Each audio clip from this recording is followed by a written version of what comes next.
Hello बच्चों, नमस्कार। तो आप सभी को बहुत बहुत स्वागत है सूर्य जीएस ऑनलाइन क्लासेज में। मैं सूरज सर आप सभी के लिए बहुत ही बेहतरीन खास टॉपिक लेकर आया हूं बच्चों, जो कि चैप्टर नंबर 4 क्लास 12 के लिए है।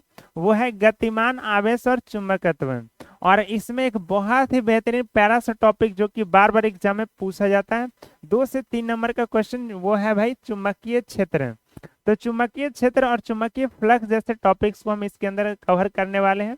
तो चलिए, इस सबसे पहले आप इस वीडियोस को अगर जो लाइक ना किए हो तो लाइक कर दीजिए। और हाँ, वीडियोस को आप लास्ट तक जरूर देखना, क्योंकि भाई इसके बाद आपको किसी प्रकार की डाउट नहीं आएगी। तो आइए बच्चों, हम लोग एक बहुत ही बेहतरीन खास टॉपिक को कवर करने वाले हैं। ओके, तो सबसे पहले ये समझना है कि सर जी चुंबकीय क्षेत्र किसे कहेंगे, ये तो बता दीजिए। चुंबकीय क्षेत्र देखिए एक विशेष प्रकार का वैसा क्षेत्र होता है ना, जब भी आप किसी वैसे चुंबक को उसके क्षेत्र में ले जाइएगा तो उसमें एक विशेष प्रकार का फोर्स यानी कि बल जनरेट करेगा। और जिस बल का वो अनुभव करता उसी को हम क्या कहते हैं भाई, चुंबकीय क्षेत्र कहते हैं। जैसे कि मान लीजिए कि आप कभी किसी के क्षेत्र में आप जाते हो, जैसे कि मान लीजिए कि आप हमारे क्षेत्र में आइएगा, अगर जो आपसे हमको दुश्मनी तो आपको भर दम कूटेंगे, बचपन में ये सब चीज देखते होंगे। और वही हम आपके क्षेत्र में चले गए, मान लीजिए 12 रात के आपके घर घुस गए, तो बताइए आप क्या कीजिएगा। आपके क्षेत्र में गए तो भाई ऑब्वियसली आप मारिएगा, भर दम मारिएगा। तो वैसे चीजों को भी यहाँ पर हम समझ सकते हैं मोटे मोटे तौर पे, कि चुंबकीय क्षेत्र जब किसी पदार्थ को उसके क्षेत्र में ले जाएंगे। मान लीजिए कि एक चुंबक को हम ले लिए, ठीक है, यहाँ पर एक चुंबक ले लिए, ठीक है, और इस चुंबक को क्या ले गए भाई, तो इसको चुंबकीय क्षेत्र में हम ले जाकर इसे डाल देते हैं, ठीक है। मान लीजिए चुंबकीय क्षेत्र में ले गए हैं, तो ये जो चुंबक है ना, इसमें एक विशेष प्रकार का फोर्स का अनुभव होगा। और ये जो फोर्स का अनुभव करेगा उसी को हम क्या कहते हैं मेरे भाई, तो इसी को हम चुंबकीय क्षेत्र कहेंगे, ठीक है। तो चुंबकीय क्षेत्र किसे कहेंगे, ये बात तो आपके दिमाग में समझ में आ गई होगी ना। तो चलिए खैर, आपको बिना देर के हम जो है ना इस वीडियोज को कवर करेंगे। तो आइए सबसे पहले बात करते हैं हम लोग डेफिनेशन का, ठीक है। हाँ जी, तो किसका बात करने वाले हैं मेरे दोस्त, तो डेफिनेशन आखिर सर जी आप इसे आप बता सकते हो क्या। हाँ जी, तो चलिए डेफिनेशन को मैं बिल्कुल बता सकता हूँ मेरे भाई, ठीक है। ये पूरा हिल जाता है यार, चलो कोई बात नहीं, इसको रहने देता हूँ। तो आई सबसे पहले इसके चुंबकीय क्षेत्र किससे कहेंगे, तो कहते हैं किसी चुंबक के चारों ओर चारों ओर का वह क्षेत्र जहां पर जहां पर चुंबकीय बल जहां पर चुंबकीय बल का बल का अनुभव किया जाता है अनुभव किया जाता है उस क्षेत्र उस क्षेत्र को उस क्षेत्र को क्या कहेंगे मेरे दोस्तों, उस क्षेत्र को हम चुंबकीय चुंबकीय क्षेत्र कहते हैं, ठीक है। तो चुंबकीय क्षेत्र किसे कहते हैं, याद तो हो गया आपको बहुत अच्छे तरीके से, और कोई डाउट ही नहीं बचा होगा। किसी चुंबक के चारों ओर का वह क्षेत्र जहां पर कि चुंबकीय बल का अनुभव किया जाता है, उसी क्षेत्र को हम क्या कहते हैं, चुंबकीय क्षेत्र कहते हैं, ठीक है। आइए, तो चुंबकीय क्षेत्र के बाद हम कुछ विशेष पॉइंट इसमें जानते हैं मेरे दोस्त। अब चुंबकीय क्षेत्र में जो बल अनुभव करता है तो उसे हम लॉरेंज बल कहते हैं। जो बल यहाँ पे कार्य करा ना, उसी को हम क्या कहते हैं, लॉरेंज बल। देखिए कहते हैं, जब कोई आवेश यानी चार्ज जो होता है मेरे भाई, ठीक है, जब कोई आवेश कहाँ गति करेगा, तो चुंबकीय क्षेत्र में, ठीक है। चुंबकीय क्षेत्र में चुंबकीय क्षेत्र में गति करता है यानी मोशन करता है मेरे दोस्त, गति करता है। तो इस पर क्या करता है, एक बल कार्य करता है। इस पर एक बल कार्य करता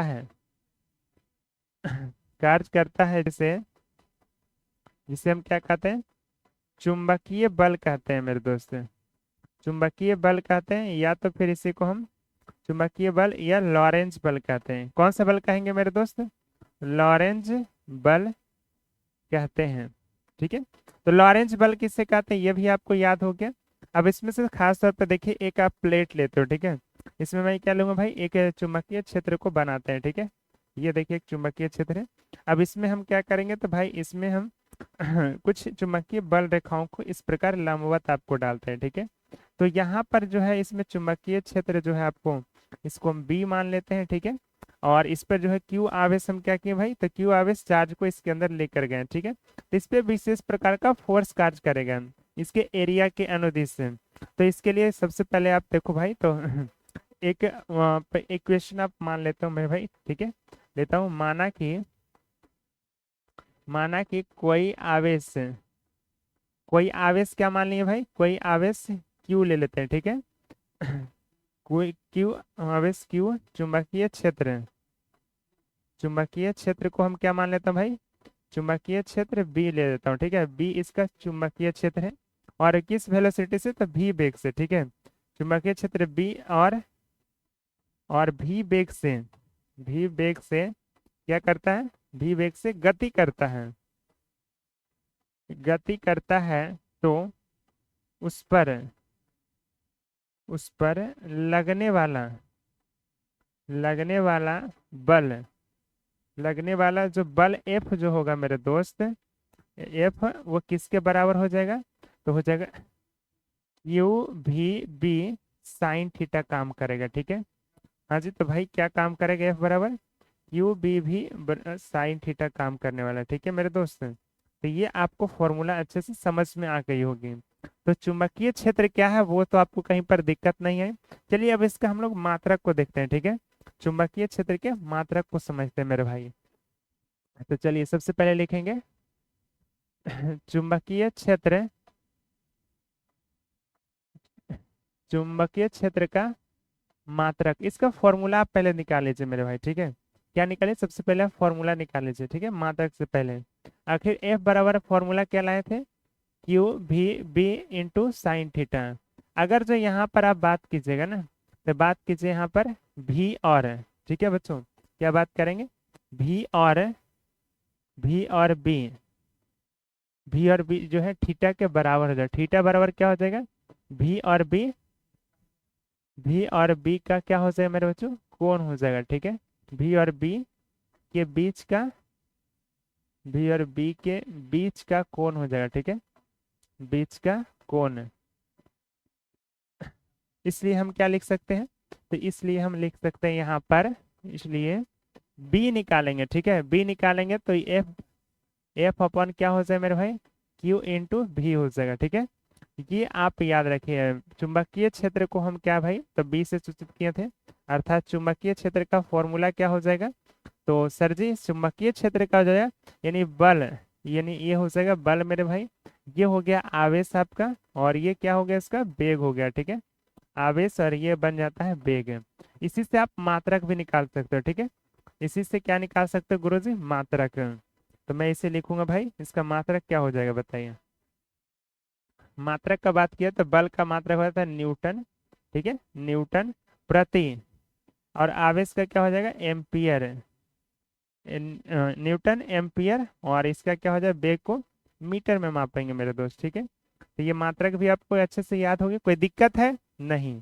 तो चलिए और आगे हम देखते हैं, चलो भाई इससे और आगे देखता हूँ।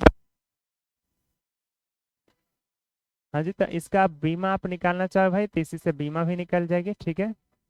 बीमा क्या निकले में भाई, तो न्यूटन क्या क्या हो जाता है देखिए, M L T M L T minus क्या हो जाएगा भाई, 2 हो जाएगा, ठीक है, एम एल टी माइनस 2, ठीक। अब यहाँ पर देखिए एम्पियर का क्या हो जाएगा, ए हो जाएगा, ठीक है, और इसका मीटर का क्या हो जाएगा, एल हो जाएगा। इसको ऊपर आप चढ़ाइए, तो इसका ऊपर चढ़ाए तो क्या हो जाएगा, एम एल, यहाँ पर एल ऊपर चला जाएगा ना, तो प्लस ये एल एल कैंसिल हो जाएगा, ठीक है, एल एल काट दोगे यहाँ पर, ठीक है। तो यहाँ पे सिर्फ बचेगा क्या चाहिए मेरे भाई, तो यहाँ पे एम ए, यहाँ पे ए को ऊपर चढ़ाने से पहले यहाँ पे एम टी माइनस 2 ए माइनस 1 कर दीजिएगा, ठीक है, और दोनों तरफ से बंद कर दीजिए बीमा के अंतर्गत।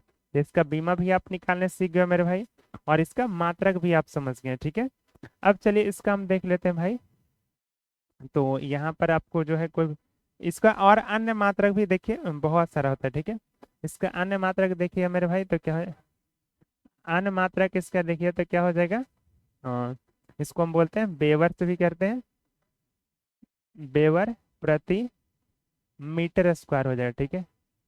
या तो फिर इसका और भी क्या मात्रक होता है, टेस्ला भी होता है, या तो फिर इसका और क्या हो जाता है, गॉस हो जाएगा। ठीक है, तो इस तरह से आपको बहुत सारा जो है इसका मात्रक भी आपको मिल जाएगा। तो सर जी है ना बड़ा कमाल का वीडियोस, ये वीडियोस आपके लिए बहुत ही बेहतरीन है। तो जैसा आप इसमें देख रहे होंगे ना कि आपको 2 से 3 नंबर आपको बार बार एग्जाम में पूछा जाता है। ये आपको फॉर्मूलाज मात्रक इससे रिलेटेड बहुत एग्जाम में पूछे, ऑब्जेक्टिव भी और सब्जेक्टिव भी। तो उम्मीद करते हैं कि आपको बहुत अच्छे से टॉपिक समझ में आ गई होगी। एक बार आप इसका स्क्रीनशॉट ले लीजिएगा, ठीक है। उसके बाद फिर आपको कैसा लगा ये वीडियो आप कमेंट बॉक्स में जरूर लिखना। और हाँ दोस्तों, अगर जो आपको बहुत बेहतरीन लगा, अगर किसी भी टॉपिक पे आपको डाउट है तो आप कमेंट बॉक्स में लिख देना, ताकि मैं आपके लिए फिर से एक बेहतरीन वीडियो लेकर आऊँ। तब तक के लिए जय हिंद, बाय सभी बच्चों को। Okay, all the best, thank you.